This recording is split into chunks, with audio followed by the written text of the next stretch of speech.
Hey guys, Hank back here with you. Got my boys Boomer and Jake behind the camera today. This is a video to follow up on the Alamo 15 slap fire issues that we had. I'd like to send a thank you out to Zach. I'm going to butcher your last name here. Argiletti 7810. He commented on the post. And Zach, you were absolutely right. A good buddy of mine, Sherman Callum, here in Devine, Texas. He owns Callum's Custom Firearms. Y'all guys check him out. He's a damn good gunsmith. I ordered the springs. I went on gunbroker.com and I looked up Alamo 15 triggers and parts. And under Alamo triggers, triggers and parts, I found several springs, and I bought all of them. I bought all of them because they were all different. I bought one pack that came with a hammer spring. It came with some bigger, longer spring, and I bought some trigger springs that go underneath the Alamo 15 trigger up front. And they were smaller spring, but they were a lot thicker spring. And I took them to Sherman, and Sherman put them in the gun, and he ended up doing a combination of both. Now I'll have Sherman come on here on this video here and have him describe to you what he did in detail.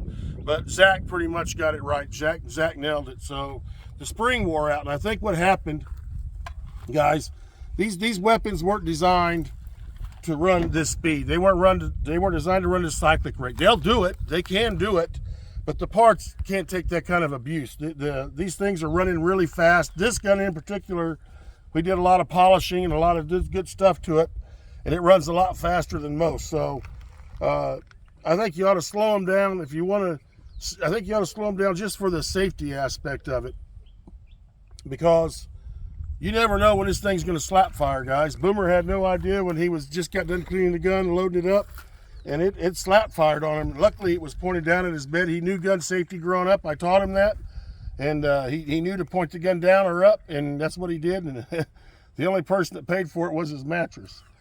But anyways, it did work, guys. It actually worked. So we've been function testing it. We've been putting magazines with rounds in it and just non-stop, just ejecting them.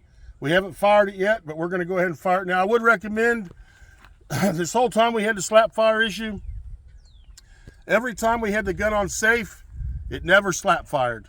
So I would recommend to everybody with an Alamo 15 or a rare breed, if they run into the same, because y'all springs are going to get worn out too. So you never know when it's going to happen. So I'd always recommend to put the guns on safe, then charge them. And then that way you and naturally have it pointing in a safe direction. But let's see how this thing fires real quick. Make sure it's still shooting good, huh? We only got a few rounds in this thing. Woo! Man, this thing is fast. We got to slow this thing down, boy. Good God Almighty. Anyways, guys, that's what it was. It was the spring. So you can go on gunbroker.com and get the springs that you need for your weapon.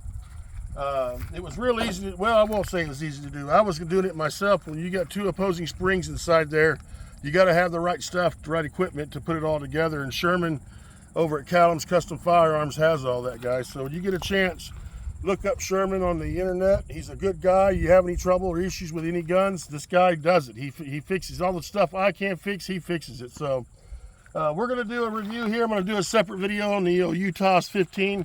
I've got some opinions on that, but this is the follow-up to the slap fire. Guys, I appreciate y'all watching my channel. God bless you, God bless America, and God bless the great state of Texas.